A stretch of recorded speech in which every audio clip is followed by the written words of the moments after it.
I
hesitate to say Indian spirituality. When you say spirituality, encompasses all things, good and bad, positive, negative, whatever it might be.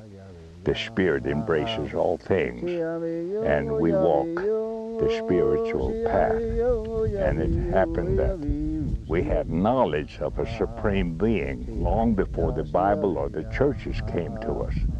We had a connection with the great Creator. And in my particular tribe, which is the Muskogee Creek, we refer to him as Ofunga, the one that looks over all of life.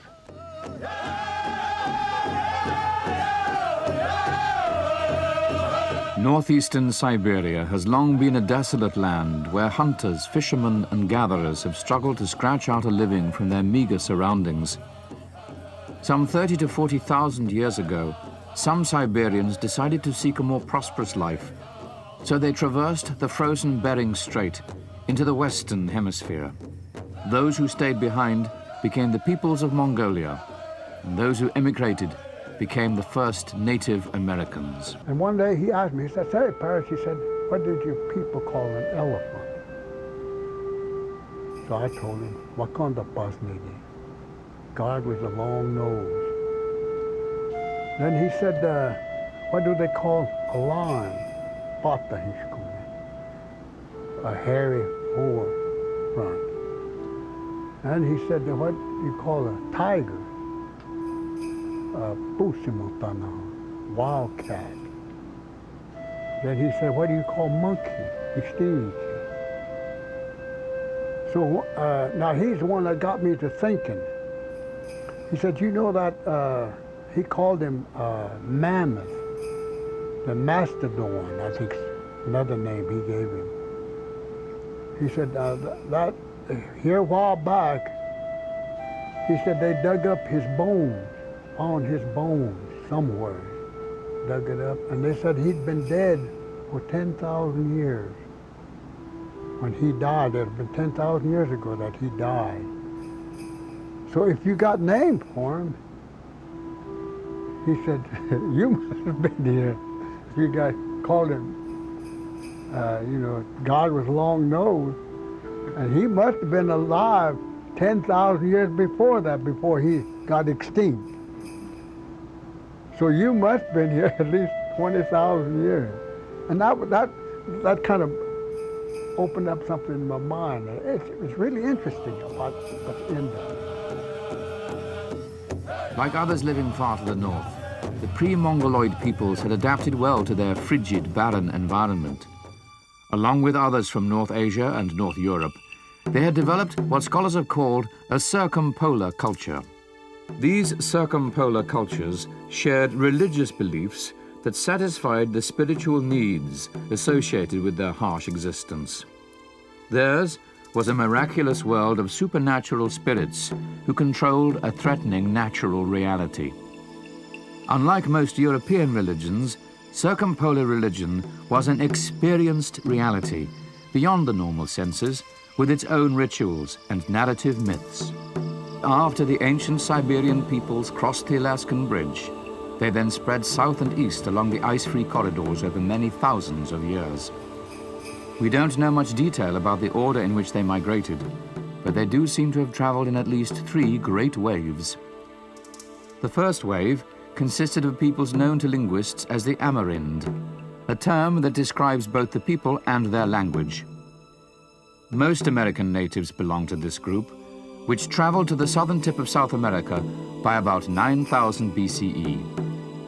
The second linguistic family were the Na-Dene, which included various tribes who settled along the northwest coast, and the Athabascan tribes of the western Canadian mainland. The Na-Dene may have arrived about 7,000 BCE. The third invasion was that of the Eskimo and Aleut, who came to the Americas about 5,000 years ago. Animal ceremonialism and belief in the master of animals were perhaps the most remarkable features of circumpolar religion. In difference to Christianity, we don't see any superiority for mankind. And we see no humans have been touched by a divinity that would make them exalted over a deer or a bear or anything else that's living. We just don't think that humans have a special place in the circle of life on Mother Earth. We think everything is equal. But there also were localized cults dedicated to some sacred place. Still other cults were dedicated to a particular concept of cosmic order. And, as in other native cultures throughout the world, the circumpolar cultures believed in ecstatic medicine men, or shamans. A medicine man or a medicine woman knows about music. He knows about philosophy, art, history, and religion. And if one of these was taken out, the other would be meaningless. Medicine men were far more common than medicine women, and they were believed to derive their blessings from one or several spirits, known for diverse supernatural capacities. Shaman is a Tungus word meaning inspired medicine man. He is an ecstatic visionary whose role is to mediate relations between his social group and the supernatural powers. Often the shaman dispatches either his own soul or his guardian spirit to retrieve a sick person's soul from the realm of the dead. The shaman often used his spiritual techniques to expel diseases, which themselves were believed to be caused by evil spirits. With most diseases or injuries, the shaman would attempt to drive out the evil spirit by dancing himself into an ecstatic frenzy, sometimes shaking a so-called devil stick while he danced. One of the most interesting of these curing dances involved a carved, human-shaped devil doll, sometimes clothed in caribou skin. The doll was animated. It was believed to come to life and run around when people were fast asleep. My dad and my grandpa, it's maybe about 2 or 4 generations came in. If you're raised from a medicine, like my grandpa's side and my dad's side, so they were both medicine men. So my mom and my grandpa want me to become a medicine man in the future. That's why they start talking about, they got together and that's how they picked me, you know. So, because the way my grandpa says, there's like, the medicine men are very special people, yes, because if they weren't like that, everybody could be a medicine man. But today it's different, so, like that, you know. Yeah, in these song, Apache song we sing, it's all, they tell a story. Some are, like when I sang a while ago, it's a prayer song, it's a prayer in there. But just for like a social song, it's different. See, like a young person, maybe 10-year-old, if he start dreaming about the medicine world, he'll be hearing some songs. And he tell him, when this happened, don't tell everybody. Just let me know, because you teach me, because he heard you. So then you give him advice. You're going to be learn a lot of different songs, and you're going to, the guy that talking to you will tell you what kind of song he's singing. If it's going to be a horse song, he'll tell you. Or it's going to be a crown song, he'll tell you. But don't mention to anybody. Till in the future, maybe within about six or 1 year time, then you dream in your dreams. Now, go out in the world and start singing and talk about it, then you're going to keep it. But as soon as you dream about this song, you tell the next day you tell somebody, I dreamed about this, and disappear, and it will come back. Athabascan Shamanism shared many, but not all, of the basic ideas of other circumpolar peoples.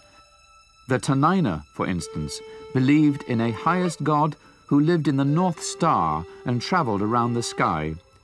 In times of need, the Tenaina people raised their right arms and appealed to this highest god for food or other needs. They believed that at death, a person's breath rises up into the sky and that his or her shadow spirit remains for a time before disappearing into the underground. This concept of two souls in one body was common among both American and North Eurasian tribes. Algonquian religion in the eastern regions of North America was strongly reminiscent of circumpolar religions in Arctic Europe and Asia. All of these religious traditions featured a pronounced belief in a high god, atmospheric gods, and masters of the game. They had similar ideas about the afterlife and about the structure of this world. The Algonquians affirmed a mighty supreme being surrounded by thunder gods, usually represented as thunder birds. There also were wind gods.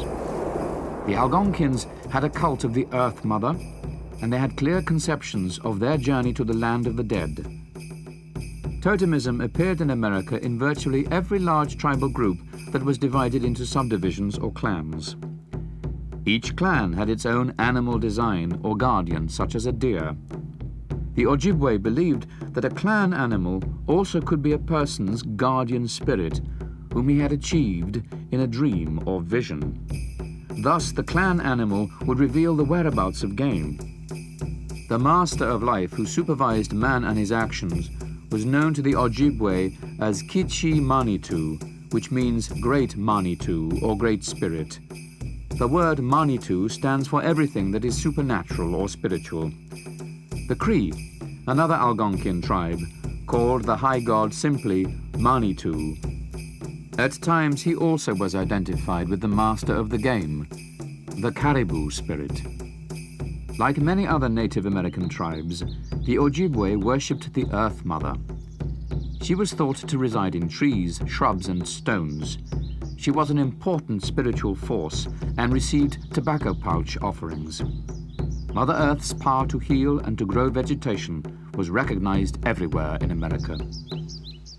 With those ideas were certain ideas about the universe that we live in. How do we stay well? What is our relationship to those things out there, like the sky, the plants, the insects?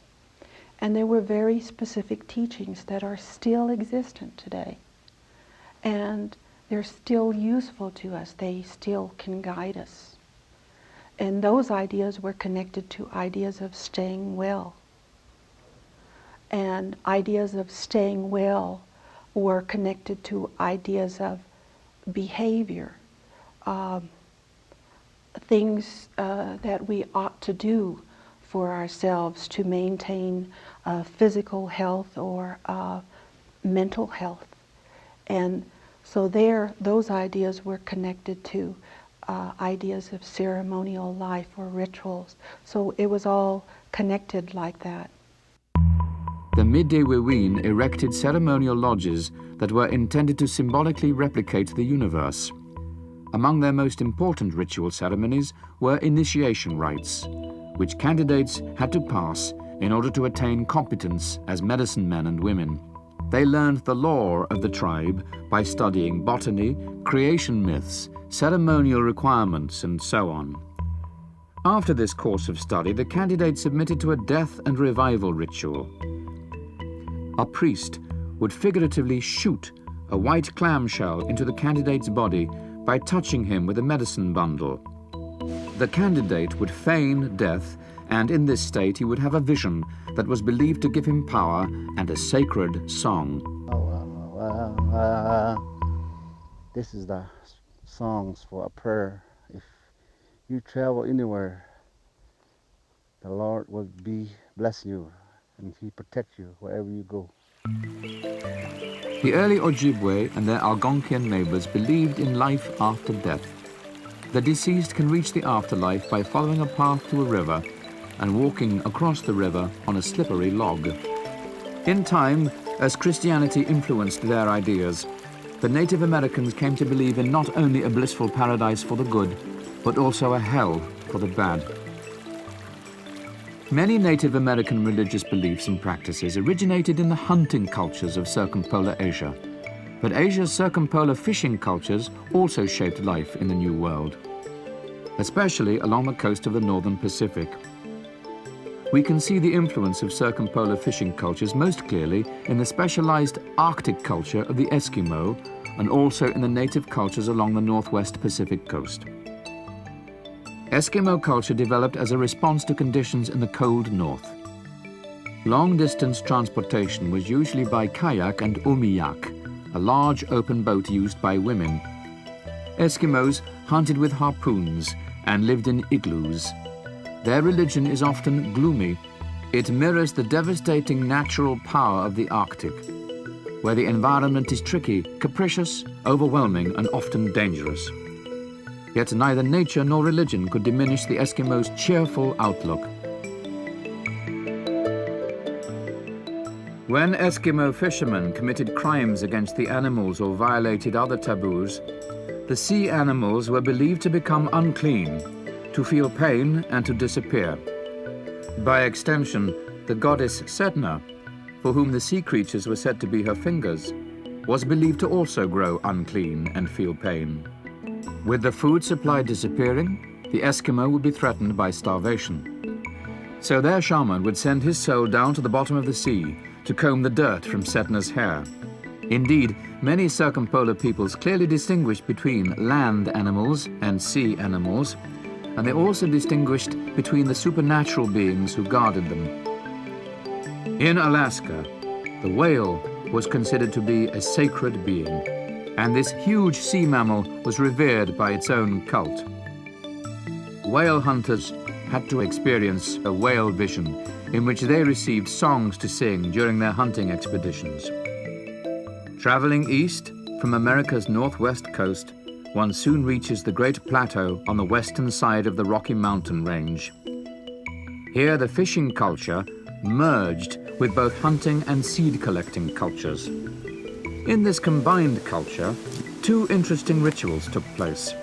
The first was the Shaman Ceremony, and the second was the vision quest for power.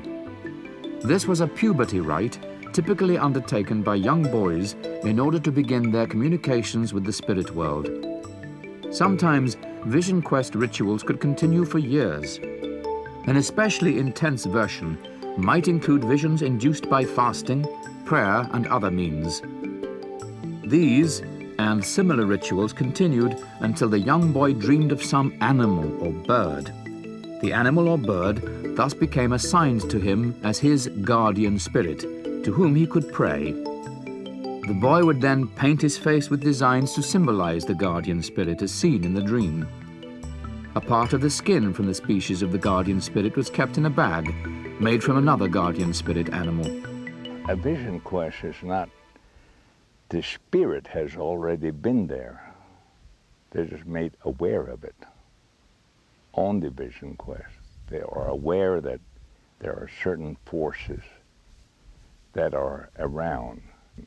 It's not necessarily looking for an apparition like a ghost or a spirit. It is a connection, a communication with the higher powers and higher knowledge and how they bestow certain things to you. As my job of being sponsor of a certain questee, it is my role to interpret these for them. He came prepared as a paper tribe. He had all kinds of notebooks. And when he came back, he had everything written down. But there was one thing that he kept referring to. As much as he wanted to not see that, it was in his line of vision from his vision quest spot, and that was one blade of grass. And he looked this way, and I guess he was really looking for a great vision somewhere, and yet he would always return to that blade of grass. And so I said, that is your power sign, the blade of grass. So what? Yeah, I said, yes, the blade of grass. You were thinking high, you were thinking great, you were thinking of a great bear, a great wolf, or a buffalo, or an eagle, or something. What the spirits are doing is that you have a semblance of an exaggerated self-importance. And because of that, you're looking for these great things to happen, and it brought you down, I said, to consider a blade of grass. So that what you find in life to do, you will think a door is slammed right in your face for your endeavor. And yet after that particular situation over, you're still standing. So you try again. Maybe you were not ready for it. And so accept it. And you keep trying. The ability to stand, keep standing in spite of all setbacks and whatever it might be. You can take and give an offering and say thank you to the Earth Mother. Indeed, there are many similarities among religions found throughout North and South America. As Native American culture had evolved through the millennia, many characteristics of the first hunting religions survived. The question of whether the Native Americans developed their agricultural society with or without Old World influence has been highly controversial. There were many opportunities for agriculture to evolve independently in America. Scholars have hypothesized that Native American women, who typically were responsible for collecting seeds, herbs, nuts, and bulbs, discovered how to arrange their plants in a nearby garden. Women became great contributors to the early economic history by planting maize, or what we now call corn, in North America, Central America, and the Andes Mountains of South America. Agricultural societies in both the Old World and the New World elevated the importance of the crop in their religious beliefs. It became common to ascribe human characteristics to crops or animals, a practice called anthropomorphism. Just as the hunting cultures had practiced rites and feasts of thanksgiving to celebrate a good hunt, so the plant cultivators now practiced fertility rites. Planting, sprouting, sowing, and harvesting now became occasions for celebration and worship. Agricultural societies usually developed a festival calendar organized around the crop cycle, and this calendar sometimes became so eventful that virtually the whole year was encircled by festive religious ceremonies. Native American religious life in general was characterized by its ceremonialism, where even a single step could take on a symbolic importance. Native ceremonies have therefore been called dances.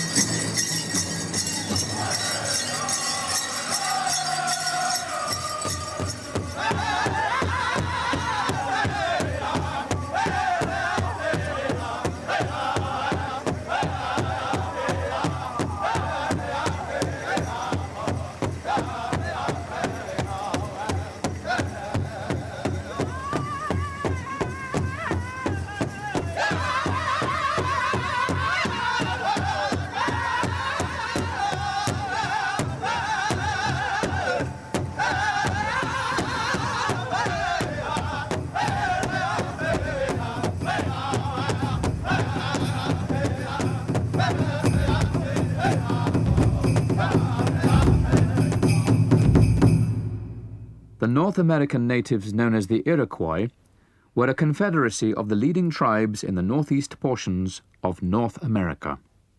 They lived south and east of Lake Ontario, not far from the Algonquians. This area is now New York State. The Iroquois were comprised of the so-called Five Nations: the Mohawk, Oneida, Onondaga, Cayuga, and Seneca tribes. All of these tribes were expert in war and in peaceful political organization as well. Living in an area of plentiful hardwood trees, they erected long houses and palisades surrounded by farmlands.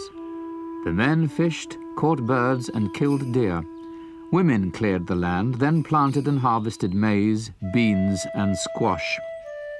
Iroquois religion reflected the prominence of women in the economy. The creation myth of the Iroquois emphasized the role of the great goddess. This was not a supreme being, but she cared about the women and their work in the home and agricultural fields. The great goddess also made the crops grow. The Iroquois believed a male supernatural was responsible for the growth of the crops. This was the thunderer who brought rain. Prayers were directed to the thunderer when planting the seeds, and later in the fall after the harvest. The Iroquois growing season would begin in April, commencing a cycle of hard work and religious festivities. The Maple Festival was held when the sap runs during very early spring. At this festival, the people would offer thanks and tobacco to the Supreme Being, to the maple, and to the forest. Also in spring, they planted the Three Sisters of maize, beans, and squashes. In the winter, before another year's rituals would begin, the Iroquois would humbly confess their ritual transgressions. A New Year's celebration was held for 7 days in February, when the Pleiades constellation hovered directly overhead at dusk. The ceremony was introduced by 2 heralds, or so-called big heads, in animal disguises, thus echoing the New Year's rites of hunting tribes. The heralds would admonish people to report their dreams or risk falling ill. Dreams were then presented in the form of a riddle.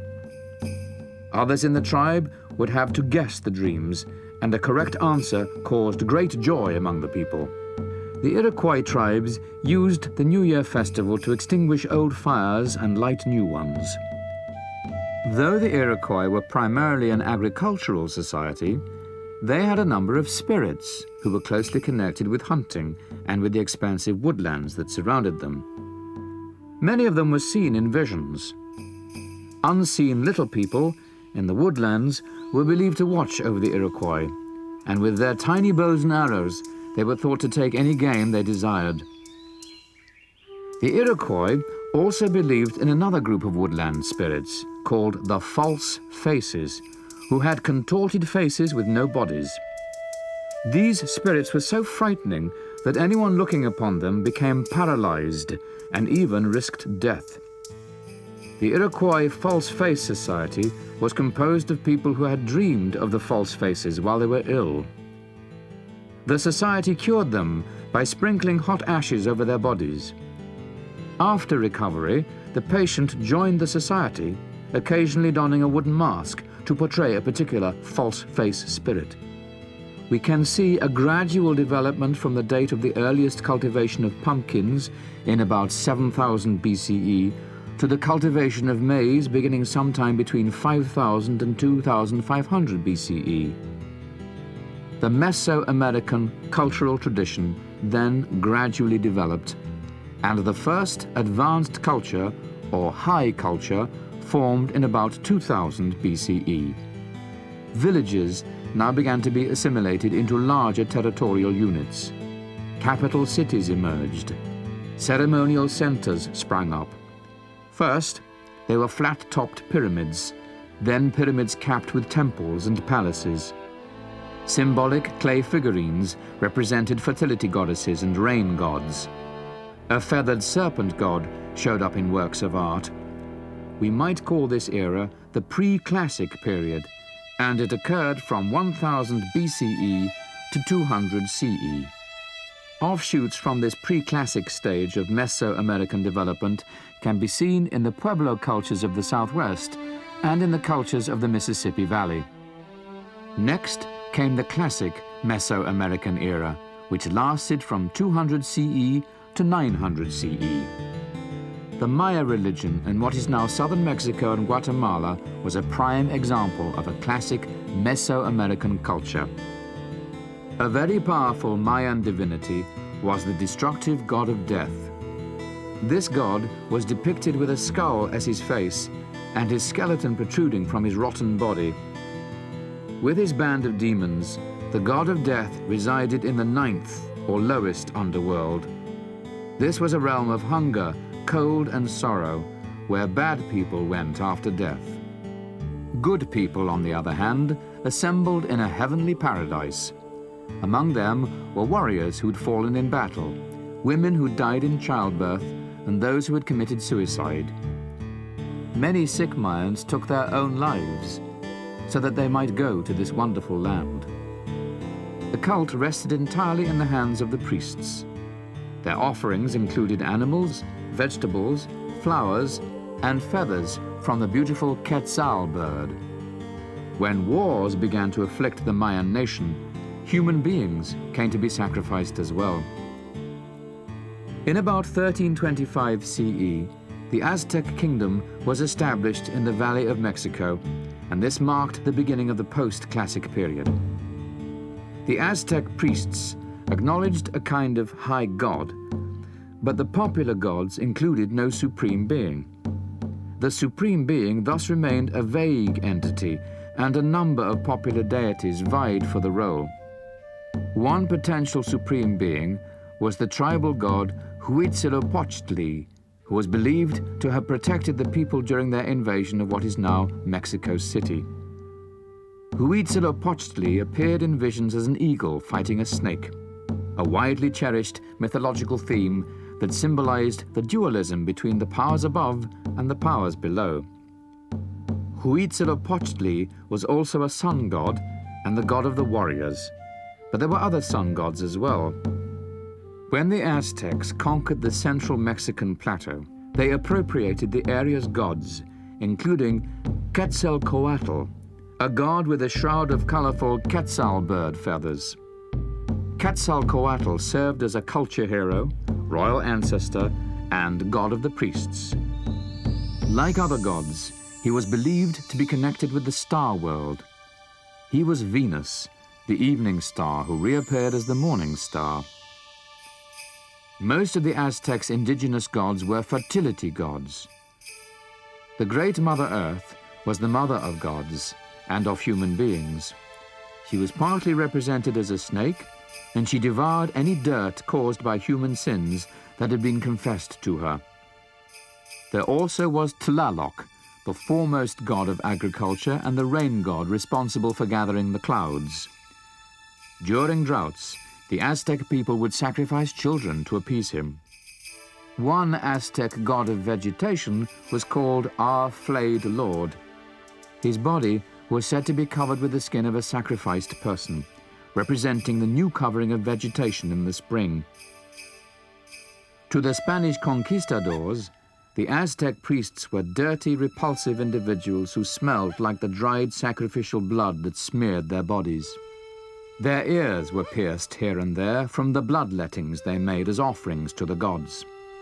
The most impressive of the priestly cult scenes was the Great Temple in present-day Mexico City, which they dedicated to Huitzilopochtli and Tlaloc. During the inauguration of the Great Temple in 1487, they sacrificed no less than 20,000 prisoners of war. When the Spaniards and the Indians were at peace, the Aztec king Moctezuma had shown the Spanish leader Hernan Cortés around the temple. The king had personally killed some prisoners as a sacrifice just that morning, and he said he felt uplifted after he had committed the act. He explained to Cortés that if human sacrifice was stopped, the Aztec world order would collapse. Aztec beliefs about the dead were similar to those of the Maya. Throughout Central American high cultures, social rank, and manner of death were thought to determine a person's destination in the afterlife. The good people thus were simply those who lived a socially acceptable life. The Pueblo culture owed its formation to early influences from the general pre-classic culture in Mexico. The Southwest Indians, in about 2000 BCE, began to change from seed gatherers to agriculturalists. Their adobe homes, called pueblos, each had several stories built on multiple terraced levels. They planted gardens along nearby riverbanks to permit effective irrigation. Many of their prayers and rituals focused on the need for adequate rain and moisture in a desert environment. As with Mexican high culture, Pueblo agriculture was primarily a man's job, although women helped to plant maize, squash, beans, pumpkins, and tobacco. Though hunting and gathering have sometimes been highly important to the Pueblo economy, agricultural products have been their staple food. The Pueblos have had probably the most secretive culture in North America, though Native Americans in general have never accepted strangers at their religious rituals. They believe that the sacred mystery evaporates in the face of non-understanding outsiders. Western and Eastern Pueblo peoples have followed different socio-political patterns. In the West, the Zuni and Hopi peoples were divided into clans that were matrilineal, with ancestral relations following the mother's line. Houses and cornfields were and are owned by the women. On the other hand, the Rio Grande Pueblos in the east split their villages into patrilineal moieties.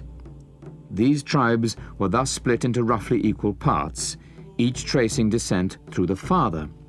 The Zuni tribe in the west, who live near the modern boundary of New Mexico and Arizona, stand out as a society of remarkable complexity. Like all Pueblo people, the Zuni have always been conservative. Their Pueblo lies on a site they've occupied since about 700 CE. This one here, the circle, that represents the center. And their rituals have changed little over the centuries. All Zuni ceremonies are integrated by a special Zuni understanding of the symbolism of the universe. The sky is male and the earth is female. The air and the sunlight is male, the earth and water is female. So we are a product of our mother and father. And every time we step, every step that we place on the earth, there is great love, there is affection, and there is healing that we receive from our mother. Every time we breathe in, every time we go into the sunlight, we observe the same thing from our father. And so this is how we are here on this earth. And the ceremony takes these into account. We are sitting in a hogan.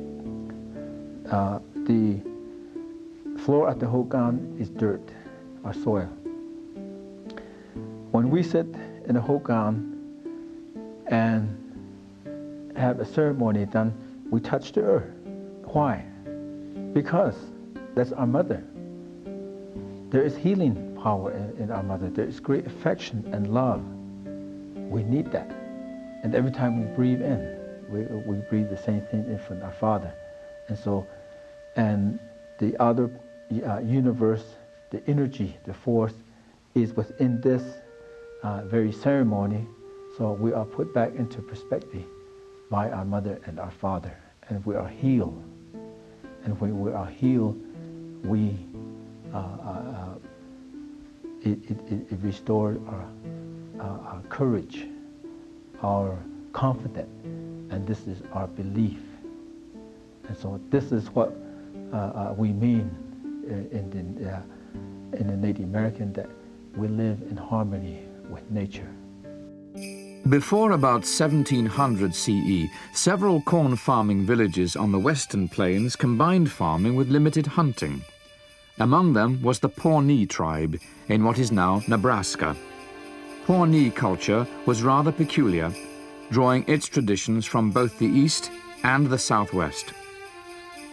The Pawnee established what we might call a prairie religion. This was an agricultural religion adapted to the long grass prairies, with corn rites, dancing fraternities, and near-sacred chiefs. Their religion was partly descended from the religions of Mexico. Each spring, they sacrificed a captive virgin to the morning star, shooting her with arrows on a scaffold. In the 18th century, nomads from the Algonquin and Sioux tribes of the north arrived on the plains.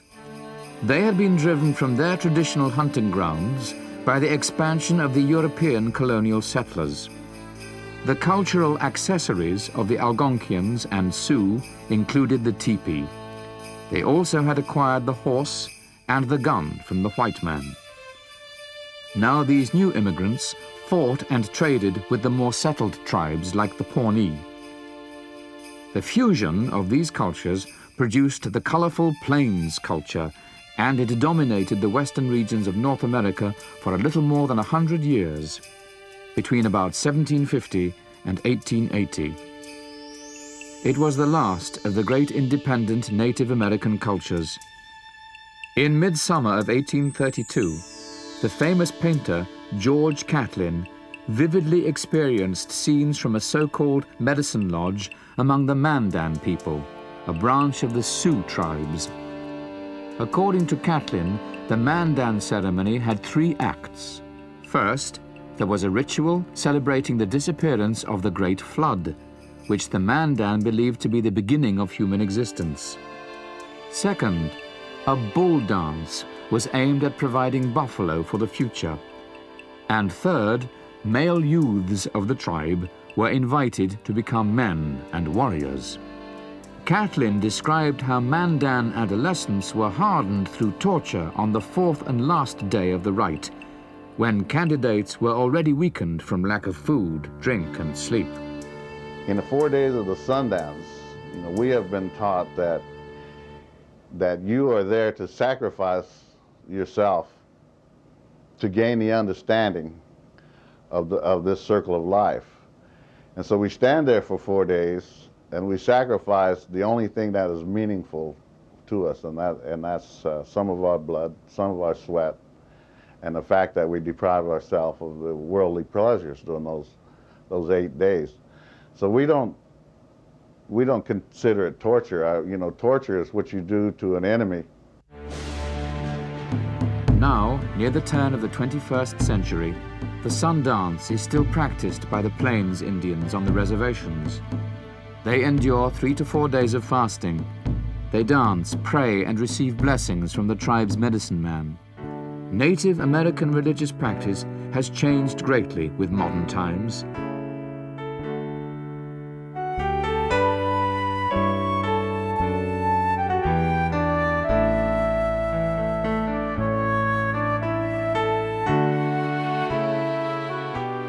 While many members of old native traditions have assimilated into the surrounding culture, those that remain struggle to preserve the things that have given meaning to so many generations of their ancestors.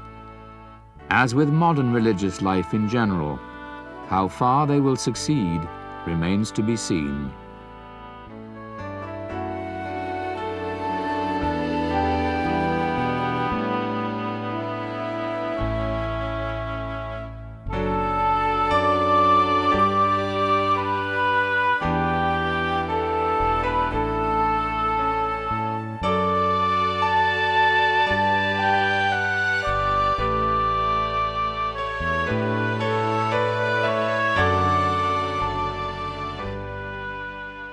The world needs to understand the philosophy of natural people, whether it's Indian or African or Asian or European. That philosophy of natural interrelatedness is what we want to give the world. But nobody should invade the ceremonies of another tribe and think that they're going to be able to understand and know that tribe by looking at those ceremonies, because it just won't work. Even in today's time, these teachings are still alive and they're still very valuable to us. It's unfortunate that many of our people have felt that they had to make the choice, a choice between those older ideas and newer ones. As for myself, I've chosen the older road.